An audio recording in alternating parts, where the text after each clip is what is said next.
তো ওয়াজকারীদের কি কোনো ট্রেড লাইসেন্স আছে তারা যে ধর্মের নামে ব্যবসা করছে, ওয়াজের নামে ব্যবসা করছে? ছাত্র জনতার গণ অভ্যুত্থানের মুখে পদত্যাগ করে শেখ হাসিনা ভারতে পালিয়ে যাওয়ার পর আত্মগোপনে চলে যায় আওয়ামী লীগের নেতাকর্মী থেকে শুরু করে সরকারের সুবিধাভোগীরা। আওয়ামী লীগের অনেক রুই কাতলা ধরা পড়লেও খোঁজ নেই অনেক হোমরা চোমরার। এরই মধ্যে সামাজিক যোগাযোগ মাধ্যমে রীতিমতো পোস্ট দিয়ে খোঁজা হচ্ছে একজনকে। তিনি আর কেউ নন, ঘাতক দালাল নির্মূল কমিটির সাবেক সভাপতি শাহরিয়ার কবির, যিনি বলেছিলেন যারা বাংলাদেশকে পাকিস্তান বানাতে চায় তারা পাকিস্তানে ফিরে যাক, শেখ হাসিনার হাতেই বাংলাদেশ নিরাপদ, দেশ পরিচালনায় শেখ হাসিনার বিকল্প নেই। অথচ মুশতারি শফির গ্রন্থের বর্ণনা অনুসারে শাহরিয়ার কবির ১৯৭১ সালে পাকিস্তানি বাহিনীকে মুরগি সরবরাহ করেছিলেন। লেখক মুশতারি শফির লেখা বেগম জাহানারা ইমামের স্মৃতির উদ্দেশ্যে চিঠি নামক বইয়ে শাহরিয়ার কবির সম্পর্কে এসব কথা উল্লেখ করা হয়েছে। কেউ না বুঝলেও আমরা আপনার প্রয়োজন বুঝি, আর তাই তো অত্যাধুনিক ফিচার সম্বলিত বিভিন্ন সাইজ আর কালারের ২৫০টিরও বেশি ডিজাইন অপশন নিয়ে ওয়ালটন স্মার্ট ফ্রিজ বোঝে আপনার প্রয়োজন।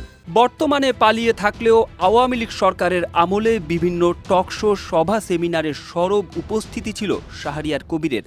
কখনো তাকে বলতে শোনা যায় দেশ পরিচালনায় শেখ হাসিনার বিকল্প নেই, কখনো তিনি বলেন সারা দেশের সরকারের নিজস্ব অর্থায়নে মডেল মসজিদ নির্মাণ সংবিধান পরিপন্থী। ৫৬০টি মডেল মসজিদ বানাচ্ছে সরকার, কাদের টাকা দিয়ে?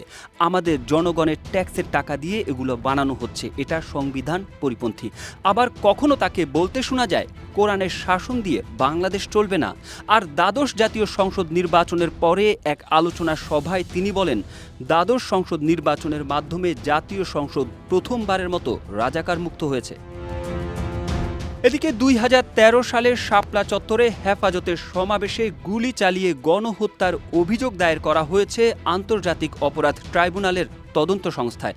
সাবেক প্রধানমন্ত্রী শেখ হাসিনা, ঘাতক দালাল নির্মূল কমিটির সাবেক সভাপতি শাহরিয়ার কবির, ইতিহাসবিদ মুনতাসির মামুন এবং গণজাগরণ মঞ্চের আহ্বায়ক ইমরান এইচ সরকার সহ ১৯ জন আসামি করে এই অভিযোগ দাখিল করা হয়েছে। ২০ আগস্ট ধানমন্ডির আন্তর্জাতিক অপরাধ ট্রাইব্যুনালের তদন্ত সংস্থা কার্যালয়ে আইনজীবী গাজী এম এইচ তামিম এই অভিযোগ দাখিল করেন। এ নিয়ে শেখ হাসিনার বিরুদ্ধে গণহত্যার অভিযোগে আন্তর্জাতিক অপরাধ ট্রাইব্যুনালের তদন্ত সংস্থায় ৩টি মামলা দায়ের করা হয়েছে। অপরাধের ধরনে বলা হয়েছে হেফাজতে ইসলামের আন্দোলনকারী নেতাকর্মীদের সমূলে বা আংশিক নির্মূল করার উদ্দেশ্যে আসামিদের নির্দেশে ও পরিকল্পনায় অন্য আসামিরা শহরব্যাপী ব্ল্যাক আউট করে টিভি চ্যানেল সম্প্রচার বন্ধ ও নিয়ন্ত্রণ করে আগ্নেয়াস্ত্র দ্বারা নির্বিচারে গুলিবর্ষণে গণহত্যা চালায় ও লাশ গুম করে এবং মানবতা বিরোধী অপরাধ সংঘটিত করে।